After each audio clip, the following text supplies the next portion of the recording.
नानौद अनाज मंडी में हिसार लोकसभा क्षेत्र से बीजेपी उम्मीदवार रणजीत सिंह चौटाला ने रैली को संबोधित करते हुए कहा कि ये चुनाव मेरा या कांग्रेस प्रत्याशी का नहीं है, ये चुनाव मोदी वर्सेस राहुल गांधी का है। इस दौरान उन्होंने नेता विपक्ष भूपेंद्र हुड्डा पर निशाना साधते हुए कहा कि भूपेंद्र हुड्डा रोहतक के बाहर कुछ नहीं देखना चाहते थे।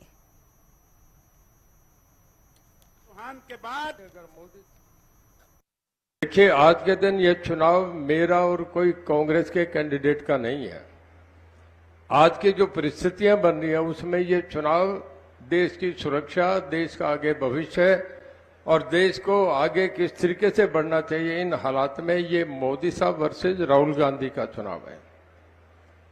एक ऐसे प्रधानमंत्री का चुनाव कर रहे हैं कि जो जीतने के बाद पिछली बार का याद करो, नरेंद्र मोदी जब जीते प्रधानमंत्री बनने के बाद अमरनाथ गुफा में जाके सफेद चादर ओढ़ के बैठे थे, उससे शिव भगवान से प्रार्थना कर रहे थे कि मुझे ताकत और मुझे ब्लेसिंग दो, जिन लोगों ने बनाया मैं उनका कल्याण कर सकूं, भला कर सकूं। और एक राहुल गांधी है, बनने के बाद कोलंबिया जाएंगे। तो हमें थोड़ा ये देखना चाहिए कि देश के लिए सबसे बढ़िया फोन है इस वक्त कोई एमपी का रोड का सवाल नहीं है, बहुत ये सब पद देख लिए। आज के वक्त अगर देश को कोई सुरक्षा से, देश को सिक्योरिटी से, देश को कोई बढ़ाने में कोई आगे कर सकता है तो इससे ज्यादा कोई नहीं है। वेस्ट बंगाल, यूपी, बिहार, इसके बाद गुजरात, उड़ीसा और तमिलनाडु, यहाँ 350 सीटें लोकसभा की। 47 साल में कांग्रेस वहां है ही नहीं, खत्म हो गई। जहां 10 साल चले गए उसके बाद कांग्रेस कहीं है ही नहीं।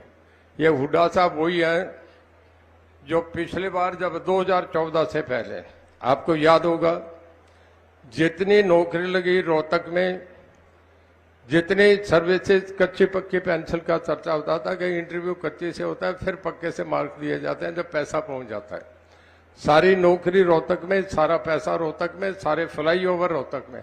और 2014 के चुनाव में एक बगावत हो गई थी कि रोहतक वर्सेस अदर्स, रोहतक के खिलाफ आपका हिसार, जींद, भिवानी, सिरसा, फतेहाबाद, कुरुक्षेत्र, करनाल, अंबाला, महेंद्रगढ़, फरीदाबाद, गुड़गांव सब खड़े हो गए थे।